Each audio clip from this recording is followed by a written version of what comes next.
it's a relatively small group. It's just 18, which is great because it will allow us to intervene. If you allow me, we have a few questions, which are the guiding questions. Let me read them all quickly, and then we can start going into deeper discussion, starting with one of the questions. So the 5 questions we have is the first one. It's about how the experience and expertise developed through the BUR cycle can be of help in moving to the ETF. The second one is about mainstreaming the MRV processes, international planning and development processes.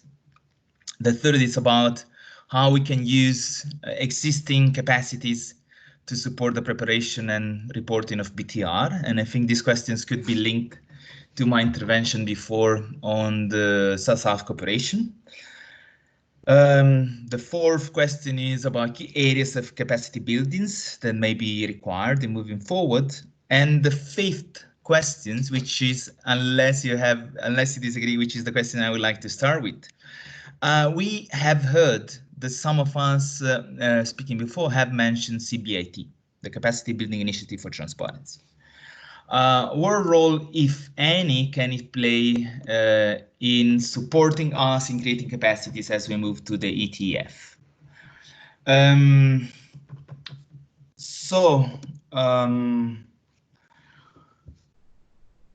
The questions are posted on the chat. That's perfect. So I would actually invite you to intervene. Please raise your hand. If you agree, we can start with the question on CBIT, last but not least. I think we have some representatives here that have CBIT projects under implementation. We actually, for example, we have Stefania from Argentina. So it's not to put you on the spot, Stefania, perdoname, but maybe as Argentina is actively engaged and starting now CBIT, may I ask you how you think CBIT can help you and Argentina in moving to the ETF? Can I give you the floor, Stefania? Hi, Damiano. Yes, sure. Thank you. Good morning and good afternoon. Here is morning, but I think that in Rome it's afternoon, so good evening to good day to all. Yes, we are actually the whole idea for CBIT project from Argentina was to enhance our transparency capacities to be ready for the ETF.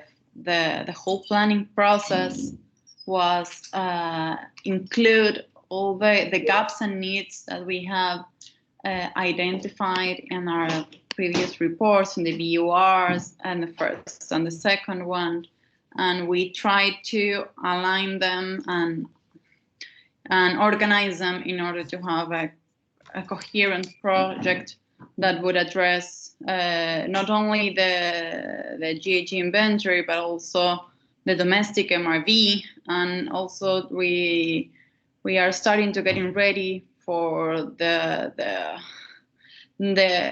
optative, the flexibility. It's not mandatory for developing countries, but the fact that we are going to have to, in a short term or medium term, to project our GHG emissions. So we are also starting to gain some capacity, to build some capacity on that aspect as well. So that was the whole framework as we thought CBIT, and also we did the same for the ICAT project. We identify what gaps were left after we agreed on CBIT and decided that the ICAT project will also provide us technical capacities to improve both our GHG inventory and the whole system, because we understand that the GHG inventory system for Argentina is the main basis for our policy making. So we are trying very hard to improve this system, so it will be a policy-based mechanism to plan for climate action. Perfect. Thank you so much, Stefania, for your intervention. Thank you for your flexibility in answering my unplanned question to you. Much appreciated. As I see, we have actually several colleagues from organizations that provide support and capacity building on MRV, such as GIZ, FAO, WRI, ICF. We heard on the role of CBAT, the opinion from Argentina, from a developing country, but I would also be curious to hear from you. You may not be directly engaged on CBIT, but I think it would be interesting to hear your views on these. Carlos. Carlos Jesus is a good colleague and friend from GIZ. GIZ is not directly involved in CBAT, but GIZ PATPA is definitely one of the main organization and I think most efficient organization working on transparency. So Carlos, can we have your views? Yeah, thanks, Damiano. Definitely. So as Fabian was explaining before, in GIZ we have the secretary of the PATPA, and through the PATPA we provide a lot of support also in transparency related issues. But I would say, replying to your question on CBAT, that the main difference is the scope and breadth, so to speak, of the support provided. As mentioned before, PATPA focuses more on regional and international networks and works through these formats rather than bilateral support. And where we provide bilateral support is usually short-term, very focused support through the climate help desk ad hoc facility. So then the difference with CBAT is the extent of this support, how much it covers, and how long basically it remains in the country. So I would say CBAT is definitely, and our climate help desk ad hoc facility, just to mention GIZ, there are of course other support providers that have different formats, but in the case of our support provided, then I would say that they complement each other very nicely, in the sense that we provide short-term, very directed support, whereas CBAT is this broad, umbrella that provides longer-term support to countries. So I guess it's a comment to say that there's initiatives that complement each other, and I do see CBAT role in this sense as a long-term support for countries where they can address a much broader aspect of the transparency systems. Thank you very much, Carlos, on this. I fully agree with you on the complementary role. Is there any other fellow colleague who would like to intervene? I see a raised hand, or maybe not. Let me see the chat. It was another question. So is there any follow-up on CBAT? If not, I would like to continue the discussion. So rather moving from CBAT, it's a new initiative. It provides specific resources for each interested country, usually up to $2 million for moving in enhancing capacities for MRV systems and for transparency at the national level. These kind of projects should definitely build on the work done by countries in developing BURs, no? And the experience in developing BUR should be somehow transferred and built toward the BTR. What are your views on this? What should be the relationship? How can we use that expertise developing BUR toward BTRs? Again, this is a very small group, so I incentivize you, please raise your hands or put some comments in the chat. I would be happy to give you the floor. Otherwise, I'll keep picking. So I actually see a question from Nadal in Palestine. Maybe Nadal, you wanna ask? Can I give you the floor and you wanna ask it? You may also want to add on on your views. I know Palestine is in a peculiar situation regarding the BUR. Thank you so much, Damiano, and thanks for giving me the floor, and good day for everyone, and very warm greetings from Palestine. Yes, as you correctly mentioned, Palestine is, we just started the work on the BUR. Thank you so much for your support in that regard, which is much appreciated. My question was with regard to how to use, to maximize this unique opportunity of preparing or formulating our BUR first, and maybe this is the first and the last BUR, how to use it, this opportunity to enhance the capacities and the preparedness to the enhance the transparency framework, and to be ready to go with the first BTR in the very soon future. So this was my question. Thank you, Damiano. Thank you so much, Nidal, and thank you for your nice words.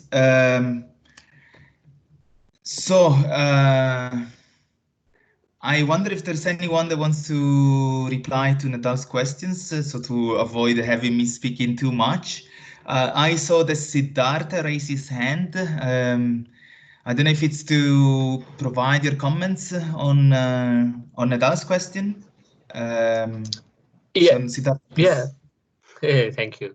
Yeah, so basically we're working at GGGI, and then the whole MRE program at GGGI is actually geared towards the BTR and future reporting than the BUR in national communication. So well, most of our partner member countries had asked support in preparing for the future reporting, and then we designed a program to support that.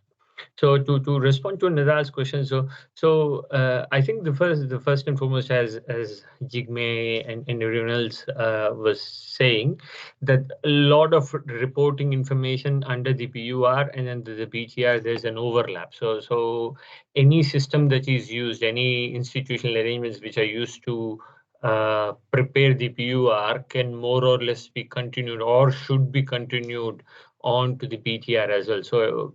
So rather than, again, reinventing the wheel for the BTR, any institutional arrangements, any technical knowledge, or any guidelines and methodologies and such kind of tools that have been used for the BUR should be retained, and the same should be used for the BTR. And that's one of the common examples or common training element that we have been using in our partner and member countries.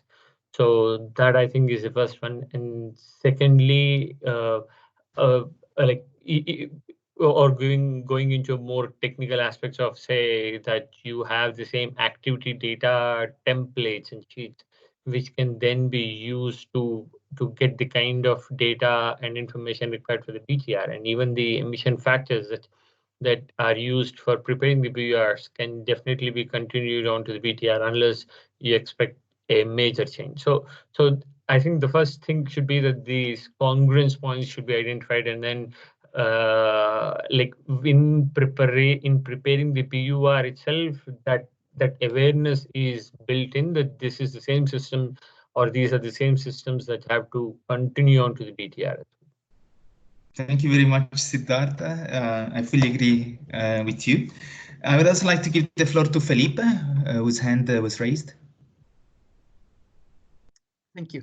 I would like just to highlight the importance to maintain the government structure, to work between ministry, finding approaches and examples of countries that have found good arrangements, laws, commitment frameworks, maybe, that can help to prepare this BTR, because sometimes there are problems to get information from other ministries, other sectors, and also there's this issue on losing experts that are working on those specific ministries.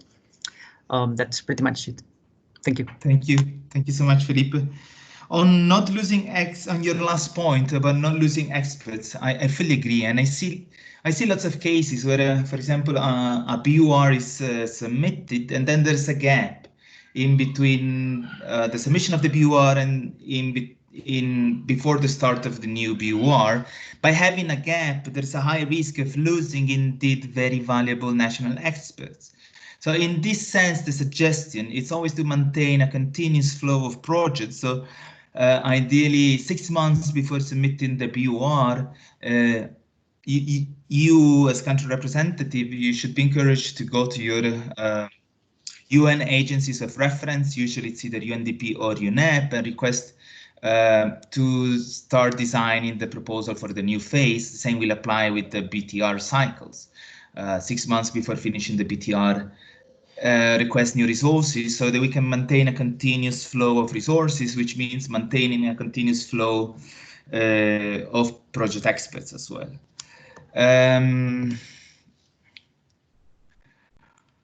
Anyone else that wants to chip in on this, sharing your views? For example, I would like to give the floor to Darina from ICF. Hi, thank you, Damiano. Can you hear me okay? Yes. Great. I actually had a question, I think kind of moving from what Siddhartha had said as well as Jigme about the fact that building on a BTR, you can leverage many of the existing systems that might be in place for your national communications for your BUR. It's not starting from scratch. I'm curious to hear from this breakout group about what the priority new things would be for transitioning to BTR. Like, what are the capacities or priorities for that need to be developed so that countries who have been struggling to develop BURs can move to developing something? To me, the time of doing everything every 2 years and having to internalize that in a country, like, what are the things that need to be built next on top of what already exists? I've heard a lot of requests for data management systems, for example. Is that really the priority? So things are institutionalized? Is technology the solution? I'm curious to what CBIT has been receiving in terms of requests. Perfect. Thank you so much for your question. I actually wanted to give the floor to Stefania, who had raised her hand. And maybe Stefania, as you are a country representative as well here, I don't see many others. If you could provide your inputs on Marina's question. Stefania, back to you again. Hi, thank you, Damiano. I raised my hand because I would like to add a comment on your last comment that you made before. And yeah, I could answer the question, but if it could be repeated, because I don't have such a stable internet connection, so I lost some of the question, part of the question.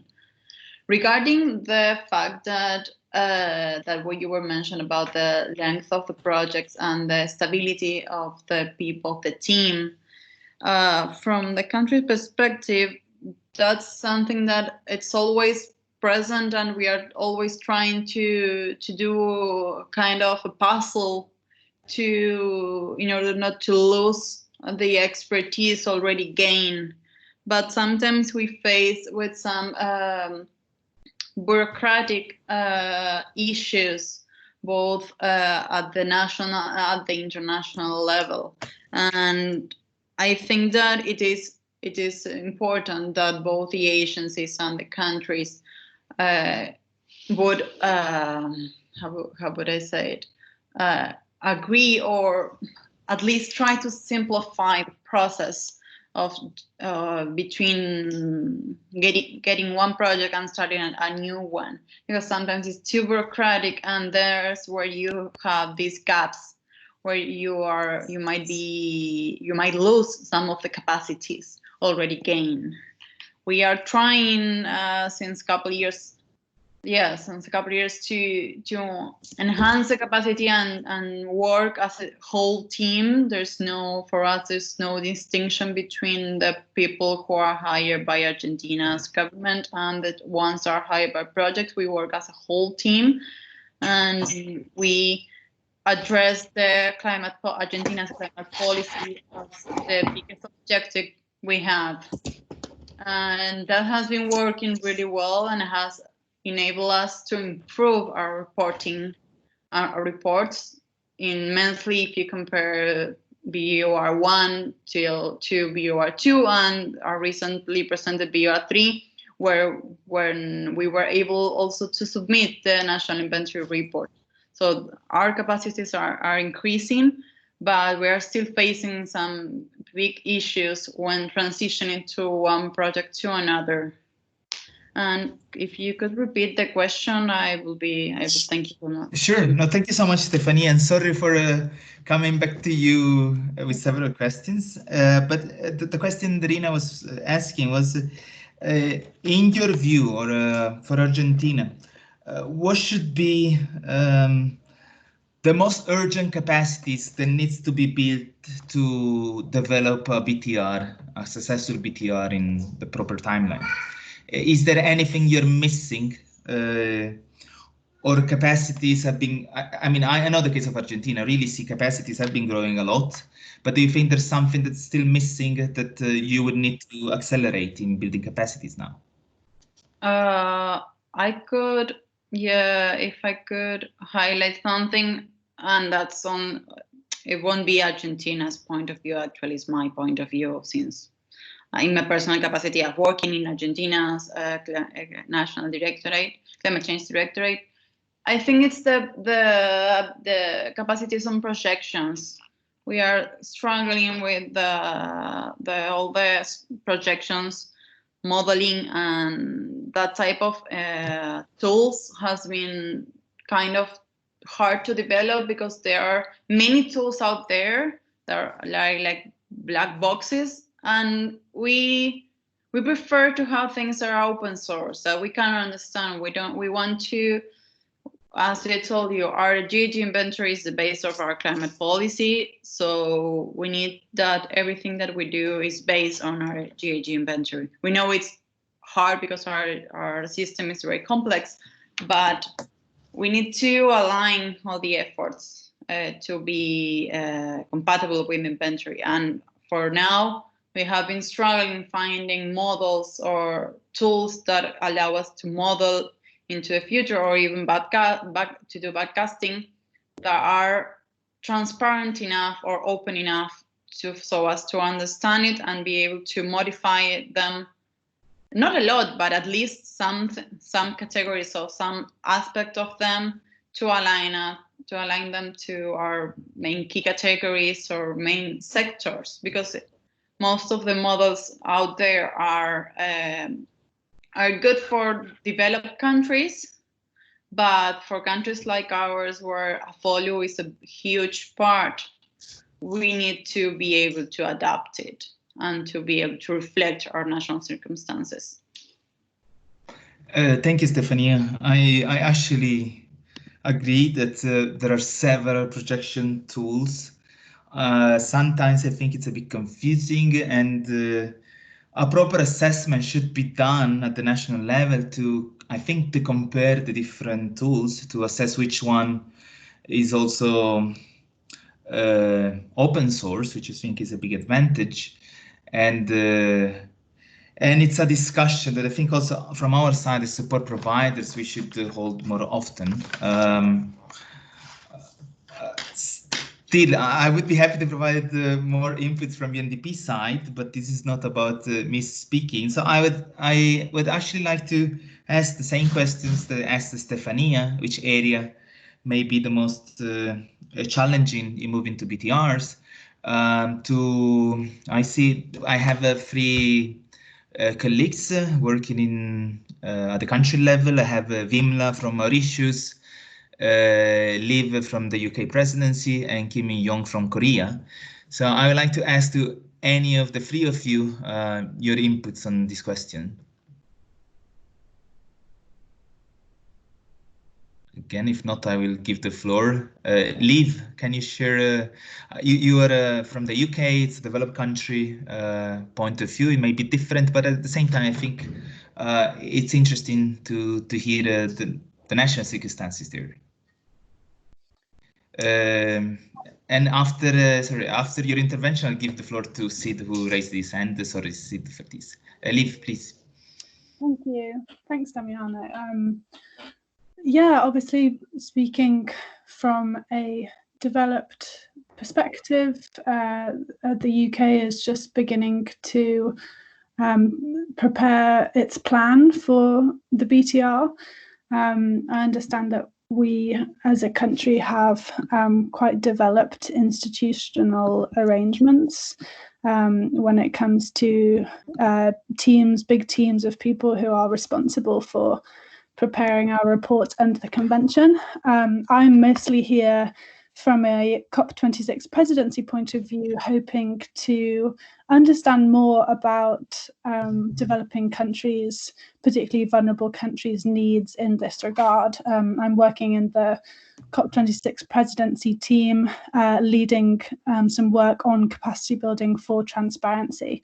So apologies for throwing the question back to the group, but I'd really like to give the floor to developing countries and those whose capacities we're really very interested in. So if I can pass the floor on to Sid, then thanks very much again for holding this discussion. It's really, really useful. Sure, thank you, Liv. Siddhartha, sorry, you had raised your hands a few minutes ago. Please. Thank you so much.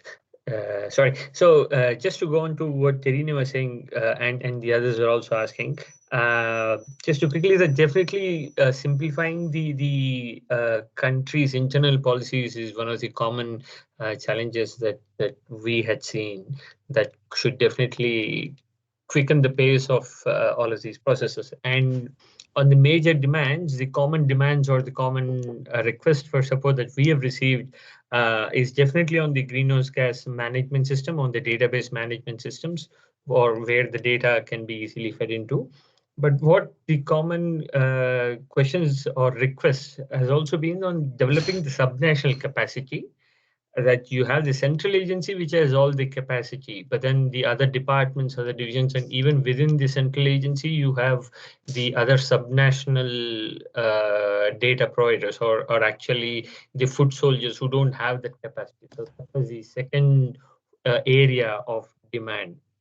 And the third one was that that most of the departments felt that they don't have dedicated staff, or they don't have the financial capacity to dedicate staff to be focused on the transparency issues continuously. So that was the third one. And finally, the fourth one, and reflecting the other colleague, was saying that the localizing of impacts of how to project these future emissions or future impacts to make it more urgent, or make it more clear to all the key stakeholders involved. So those were the kind of major demands and requests that we had received. Thank you so much. Thank you so much, Sid. Felipe, I also see you raise your hand, please. Yes, I would like to add in the same matter of that Stefania was mentioned, that in Chile also the topic about modeling and projections are a big things that we are thinking on.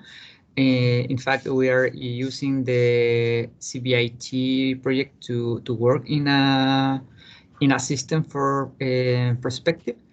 But still, those two issues, modeling and projections, are the ones that we need to keep working a little bit more. Thank you. Thank you so much, Felipe. Also, congratulations to Chile for the excellent work that you and your colleagues have been doing. Is there anything you would like to add? Maybe going back to what Carlitos, to you. Yeah, thanks, Damiano. No, just since the topic of projections was mentioned twice, I posted in the chat, but I don't know if everybody saw it. We acknowledge that there has been, I mean, that's also a common, we have support providers have been receiving continuously the topic of projections. And we, on that basis, we are developing a short guidance that might be of your interest at GIZ PADPA that is intended, it's not going to be, it's not meant to be a deep dive into each one of the available modeling tools, but it's support to precisely help countries choose the one more appropriate to them. So in the case of, for example, when a FOLU is something that's very important for your for your national circumstances, then probably it will not be the most, something like LEAP will not be the most suitable for you. So that's the intention of this guideline, is to help countries. It will be released sometime between this or the next month. So probably next month. So just so you have it in the back of your mind that that could be also an additional tool for people that are struggling with projections, maybe to get a head start on it. So just maybe replying to Nadal's question, there's not yet a final template for BTR. There are still some final elements to be agreed in the negotiations, but and there's not yet a clear guideline on how to access resources for BTR, but this is under elaboration right now. And I'm confident that by end of the year, countries can start these. So we run out of time. Thank you for everyone that spoke, and thanks to anyone that attended the meeting, and looking forward for continuing fruitful collaborations among all of us. And thank you again, and see you back in the plenary in a few minutes.